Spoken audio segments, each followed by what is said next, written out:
Well, I had no one else to turn to anyway. Quickly dialed Himitsu's number. Of course, she was still awake, so this was the only way. I got lucky, but Inosuke-san answered the call. Hello? It's Nikolai. We need to talk. I'll be there in 2 minutes. He replied briefly and hung up. Those 2 minutes were painfully long. It was hard to admit that the person who had betrayed my trust had also become my only hope.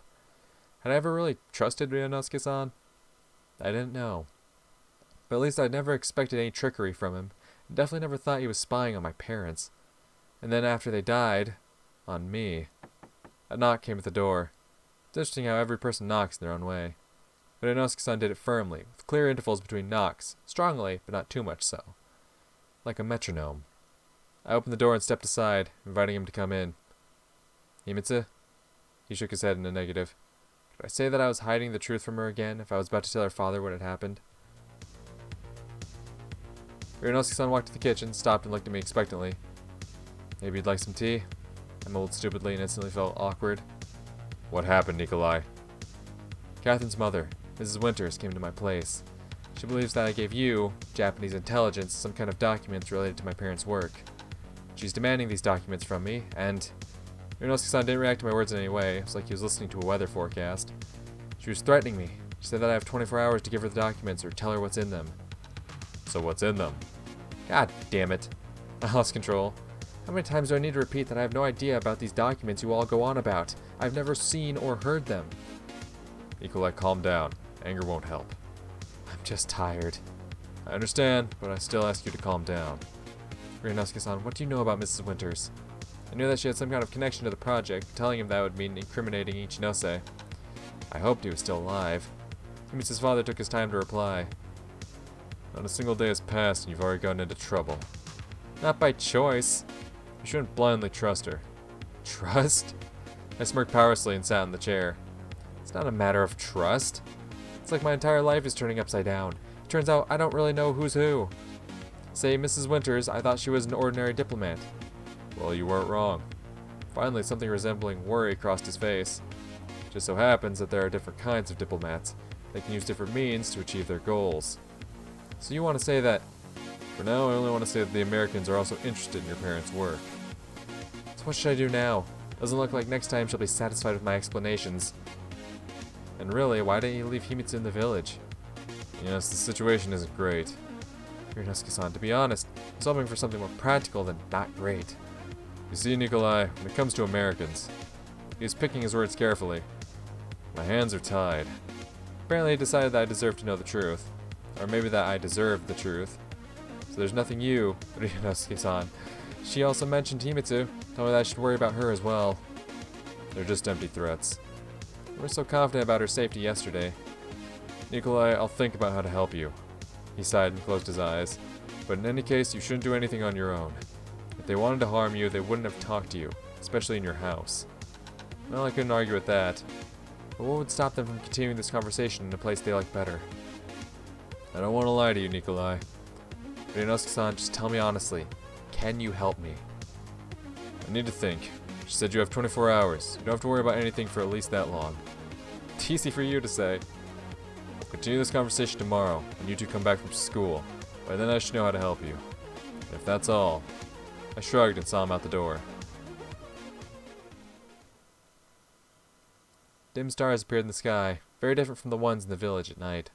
These ones looked like specks of dust on a dark TV screen. Their light was similarly blurry and distorted, but fully compensated for by the illumination of the metropolis. Inosuke-san was leaving something out, and wasn't even trying to hide it. Most likely he was trying to tell me that I was in real danger, and couldn't expect any help from him. Life's a bitch. A bottle of whiskey was standing on the table in front of me, and next to it stood a glass filled with 2 fingers of the amber liquid. It had been standing there for a good half an hour now. I hadn't taken a single sip, and in the meanwhile, the clock was telling me that this night had come to its end. A midnight bird was singing a nasty tune outside, as if protesting against something. Perhaps Inosuke-san was even relieved by the situation somehow. He had an opportunity to take me out of the equation without getting his hands dirty. So I couldn't count on him, could I? But Catherine's mother was also threatening Himitsu. Of course, she could have just been trying to put pressure on me. Maybe Inosuke-san was right. After all, if they wanted, they could have just gotten everything they wanted out of me by force. Oh, I don't like that sound. This is the first time we've heard this one.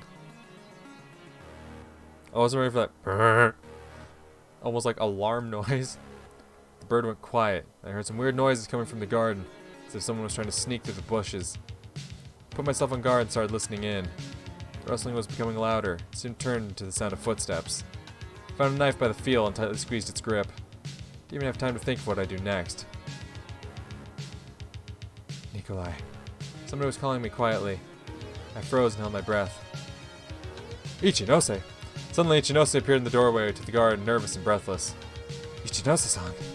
I exhaled with an effort. He almost gave me a heart attack. He sat across from me and slowly wiped the sweat off his forehead with a handkerchief. I got a call and I thought it was you, but a woman from the KGB came instead. I thought... Yes, Nikolai. They got to me. Thank God I managed to leave virtually a minute before they showed up. I need to flee from Tokyo now. Before that, I've decided to come and give... Took a thick folder tied with the cord out of his bag. You this. What is this? Documents I managed to take from work. Documents about the project. It's unlikely Japanese intelligence would be interested in them, unlike the KGB.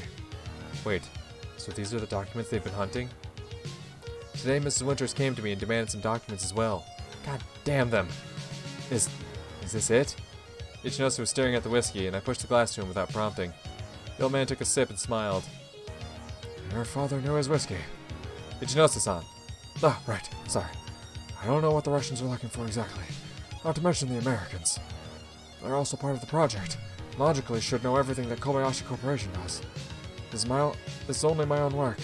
I was in contact with American physicists while working on the project, so...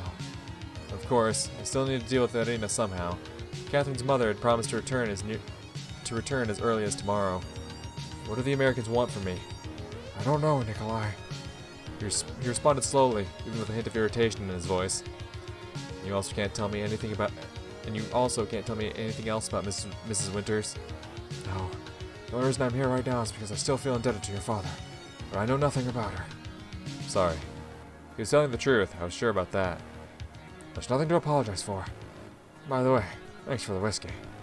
Ichinose-san came close to me and firmly shook my hand. Farewell. And then he disappeared into the night. I was listening to the night's silence long after that, with the beating of my heart, the only sound to break it. So the documents. I was flipping through them, peering into the endless rows of numbers and formulas, but understood absolutely nothing. There were graphs showing speed, preliminary orbits, and trajectories. The only thing I could figure out was that they were going to launch something somewhere. But I'd get about the same results trying to decipher Egyptian hieroglyphics. My eyes were closing on their own, and each time it was getting more and more difficult to open them again. Finally, I hid the folder under the porch. In my childhood, I would bury Himitsu's dolls there, and nobody ever found them. It was a safe place. And tomorrow, I could decide what to do next. My bed beckoned me. I felt as if I was floating on tender milky waves and falling deeper and deeper into the soft fluff of dreams.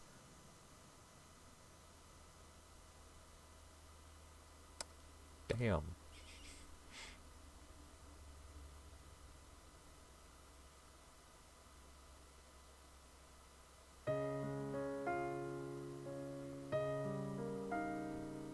I was dreaming that Himitsu and I were marooned on a deserted island. But not like the ones described in Defoe's novels. You could say it was a 5-star one, with a restaurant, a bar, a huge bed, bathrooms, and even a movie theater, so an island resort. Not a deserted island, an island resort. Except there were no other people but us. The food, as often happens in dreams, appeared by itself. The weather was perfect. There were no tropical rains or monsoons whatsoever. I was drinking wine and couldn't get drunk. It had an abnormally sweet taste you'd never find in real life. Juice. Sugar, savory, overwhelming, and addictive like a drug. Heavy pink fog covered everything before my eyes. My movements were slow and smooth, as if I were doing gymnastics in water. I'd get instantly teleported from the bar to the roller coasters, but even there it felt like I was swimming on them, like a wood chip on waves. And then I went up to the sky and flew.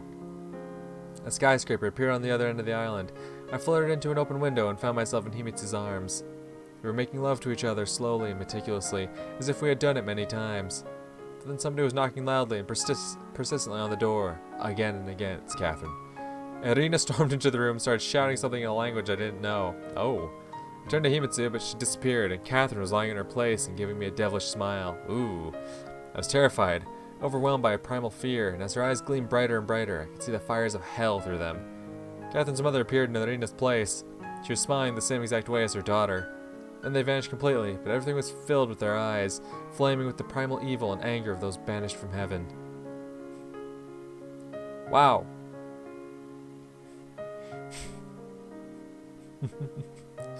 Reads like one of those fucking Old Spice commercials. Look at your girlfriend. Now look at the door. There's a KGB agent. Now look back at your girlfriend. It's your ex. Now look back at the KGB agent. It's your ex's mother. In films, we often see the main character wake up in the middle of the night and abruptly sit up in bed, covered in cold sweat and gasping for air. Of course, stuff like this also happens in real life, but extremely rarely. I didn't know if I had a nightmare. No, that was pretty nightmarish. But despite the fact that I could still remember the horror I experienced in the dream, I woke up feeling pretty alright. It was 6 o'clock in the morning, which meant that I still had about an hour to finish watching my dream. Although the thoughts of that started swarming in my head with an insane intensity kept me from it. My memories of yesterday became clearer by the moment. Today I had to meet Mrs. Winters again. There's no reason to think that she would just give up. Hironosuke-san couldn't help, regardless of whether he didn't want to or wasn't able to. And there was Irina, who also expected something from me. Now was definitely a good time to start panicking. I got up, walked into the garden wearing just my pants, shivering at the morning chill. Drops of dew gleamed on the grass, looking as if a cut glass carpet lay at my feet, so fragile that the first step onto it would shatter the whole thing into pieces. I stepped down from the porch and felt a pleasant chill under my feet. The sun was starting its workday behind the roofs in the east, shining almost reluctantly as if doing a heavy duty. The year must have tired it out too. I washed myself, brushed my teeth, walked to the kitchen, and froze in front of the fridge. Was Himitsu going to cook something in the morning, perhaps? Then it would make sense to wait for her. On the other hand, it was such a stupid thought. I sighed and put the kettle on the stove. If Catherine's mother came again, I'd give her those documents. Screw them. Maybe that wasn't what she wanted, but I had nothing else. Maybe she'd see that I was willing to cooperate and leave me alone. When I brewed the tea, the front door opened quietly, and Himitsu appeared in the kitchen. Nika-kun, you're already up? It was indeed weird. Good morning. That's good. Unexpected, though. She looked at the 2 cups that were standing on the table in front of me, then at the stove. Well, let's have breakfast. Her voice sounded unsure. Was she really that surprised? Himitsu was cooking something while I was sitting motionlessly, drinking tea and thinking about the imminence of death. Strange thing to think about for an 18-year-old school kid. But it's stupid to ignore what you know is coming. I just really didn't want to drag Himitsu into this. Don't lie to her. Don't cover anything up, my G. Y'all are in this deep. You can't give up on her now. You can't go back on her now. Don't do this. For the last few weeks, my desire to protect her from literally everything was fighting with a somewhat unhealthy need to be fully honest with her. Honesty policy. It's your boy. Honesty policy. Back up in the building. Alright. Give me that choice. Give me that choice, and I know what choice I'm gonna make. It's honesty time. Come on, let's go. Nika-kun, you're not yourself this morning. I just had a very weird dream. A postmodern one, in a sense. About what? I don't really remember. You know when you've forgotten a dream but still feel the aftertaste of it? She didn't believe it. In order to avoid continuing this conversation, I turned the TV on. Another young politician was standing for election. Another corrupt official had been caught. Another big car accident with dozens of victims. As if somewhere inside the TV set, right behind the kinescope, there was a production line making and broadcasting the same stories. I wonder if these people ever really existed. If they would still have died had I not turned on the TV today at 7 o'clock in the morning. Maybe it was just an instant use set for real life from Kobayashi Corporation. One item, 9,999 yen with a 30% discount. An everyday ready-to-use set of events. Just add water. The necessary volume of well-balanced informational noise that contained the required amount of vitamins and trace elements. A plate of omurice landed on the table in front of me with a loud bang. I can't believe I'm saying this, but you should have slept more. Himitsu looked displeased. Maybe. And by the way, Nika-kun, thanks for buying plates. I mean, what the fuck? What else was he going to eat off of? No problem. It's not like I had much choice. I wish you need to thank me for that. Breaking dishes really helps. Break as many as you want. I felt a bit embarrassed and even uncomfortable being alone with her. Well, within reason. I'm not doing very well financially right now. What's wrong with your finances? Himitsu was immediately alerted. Yeah, that was another thing I needed to discuss with Ryunosuke-san. My life had suddenly become much too focused on him, and he wasn't eager to show initiative. This definitely wasn't a matter worth hiding. Due to unknown causes, my bank account has been frozen. Nico-kun, Yeah, not the most pleasant situation ever, I'll talk to Dad. she said with determination. I'm sure he can help you. Sure, thank you. I wished he'd help me stay alive first.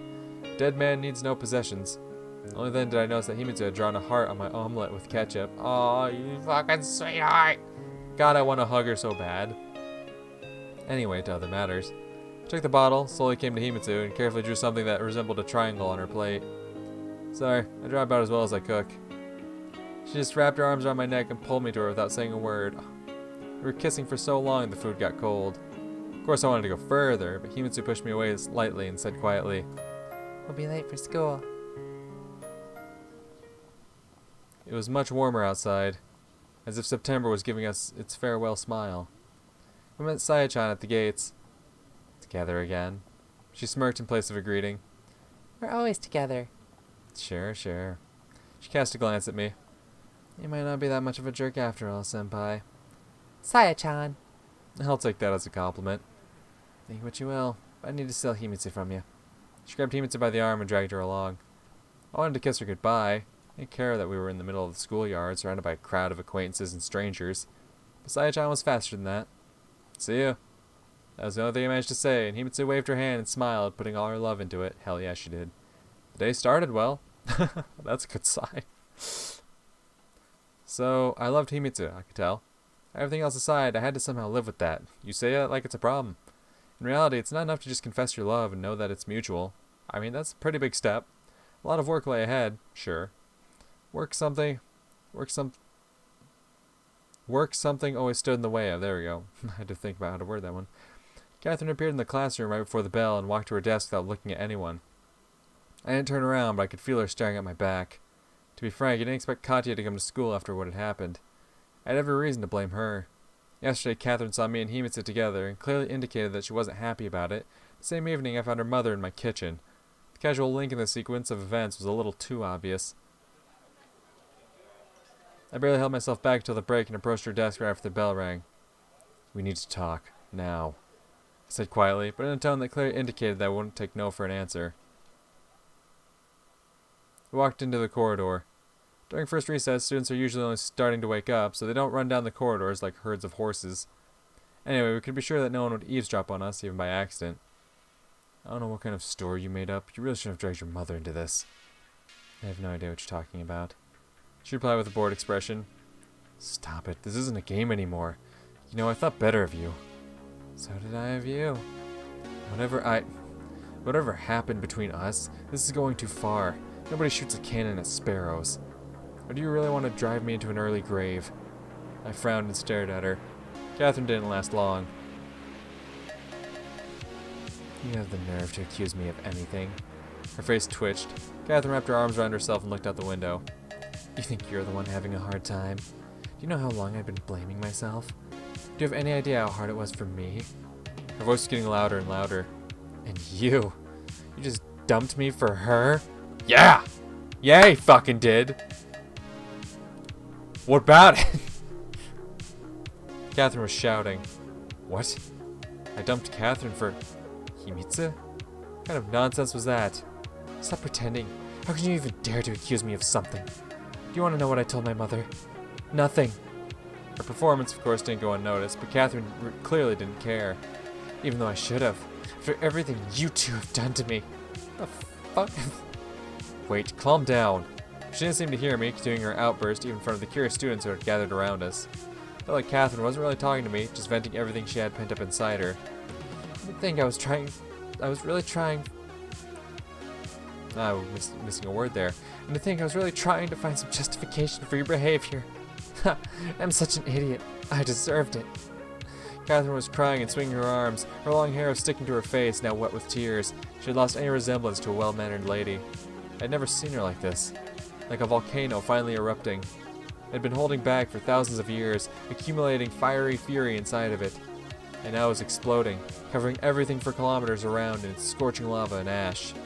I don't know what I did to upset you this much, but... You don't know? She grinned sadly, and with effort, threw her hands up in the air, apparently tired of her own hysteria. Birds of a feather flock together. That's you two. Can you just explain properly what, in your opinion, I did wrong? If you really don't know, that's even ironic in a sense. Because it means that she succeeded in everything she'd planned. What are you even talking about? I lost myself and snapped into a shout as well. You're so pathetic, Catherine hissed. The Japanese say a person has 3 faces. So then, had I never even seen her second? Ooh, I'm tired of this guessing game. Fuck you, Catherine said hatefully through clenched teeth and returned to the classroom, just to leave it again after a few seconds with her bag. Her farewell look was filled with enough hatred to genuinely terrify me. I was left as the sole point of interest. Huh. I'm just curious, like, what the fuck happened with Himitsu? There's something that happened with Himitsu, right? Something. Because when you pick Kagome over Catherine, you don't get this kind of response. You get, yeah, I'm going back to the US. Okay, alright, bye. And I'm just gonna take a wild guess and say when you pick Ellie, like, you get something similar. To where Catherine's just like, oh, you picked her? Okay, yeah, whatever. But something about Himitsu is really setting her off. Ooh. Ooh. Now there's a suggestion. Did Himitsu convince her father to do something that caused Catherine and her, well, mainly Catherine's mother, which subsequently means Catherine, to move away? She complained to her father, made up something about Catherine or Mrs. Winters, whoever the fuck, and said, hey, and somehow convinced her father to make a move that would force the Winters to move out of the country, thus getting Catherine out of the picture. Because honestly, you know, that's the great thing about seeing Kagome's route. I see just how obsessive Himitsu really is. It's all nice and sweet when you actually choose her, right? It's all, you know, sunshine and rainbows, right? But you gotta think, in the situation where she's being pushed to the outside and this other girl's receiving all the attention, would she be desperate and petty enough to make a move like that? And I truly believe she would. That's the thing. If she's, you know, petty enough to constantly, you know, show up in Nikolai's life thinking, you know, throughout Kagome's route, like, oh, I'm helping, you need me, you need me, you need me, you know? When he's about ready to leave for Shinjuku, and she shows up like, leave with me. You could leave with me. Hey, I'm here. Leave with me. How about you leave with me, though? He's like, no, I don't love you. I love Kagome. And then even in the ending, in the good ending, you find out that Himitsu still sticks around. She still hangs out with Nikolai every now and again and says she's staying, you know, his friend for his sake. She's doing it for him, you know. I don't think it's too far of a stretch to think that she, at a young age, would be that fucking petty. I think it's possible. And let me just tell you right now, if that turns out to be true, you're going to see the biggest fucking 180 you have ever seen out of me, alright? I'm telling you right now, if my little theory turns out to be true, I'm going to pull a fucking massive 180, not only on Himitsu, but on Catherine as well. Because that means Catherine was never the wrong party. She was never in the wrong. She was getting fucked over by someone else, and she comes back and she's trying her best to rekindle what she had left. Even though she knows that Himitsu's still there, and that, you know, her being there is going to fucking add more fuel to the fire, it's going to cause more issues. She knows it's going to cause issues, but still she's going to try her best to reclaim what she lost. If that's the case, then I'd have so much more goddamn respect for Catherine. It's going to be such a big flip. And once again, it's going to be such a massive flip on Himitsu. Because that kind of fucking petty, can't take the L kind of nature, to where he says, I'm picking this girl, not you, and you're going to go that far with it. You're going to eliminate the bitch from the picture. Not kill her, but just, you know, take her out of the country. That's insane. That's insanity. And then you're going to act like everything is how it's supposed to be? Ooh. Once y'all finally get together, like, oh yeah, this is how things were meant to be. That's just how life worked out, right? When in reality, you've been the one plotting all... Ooh. Ooh, this little theory. Oh, it's got me feeling things, and they aren't good things that I'm feeling. Oh, I want to be wrong, but part of me really thinks I'm right. Part of me thinks, you know what? Yo, when I first started this game, would I think that's something completely far-fetched? Oh yeah. Oh yeah, I would have thought that. Hell, even halfway through Kagome's route, I probably would have thought, damn, that's really far-fetched. I can't imagine that. Now, after seeing all of Kagome's route, after seeing how this route is played out thus far, I think it's a possibility. A very real possibility. And now I'm concerned. Did I fall for her charms? Quite possibly. Quite possibly. But I'm telling you right now, if I'm right, or if I'm in the ballpark, you know, I'm in a similar vein as to, you know, Himitsu's at fault. Long story short, Himitsu's at fault for Catherine moving away to the States. If that is the case, you will witness the biggest fucking 180 you have ever seen out of me. I'm telling y'all right now. Catherine will become my new goddess, and Himitsu will become the devil. I'm warning y'all right now. That comes to fruition, y'all been warned. Anyway, let's continue. What are you all staring at? Show's over. Go away.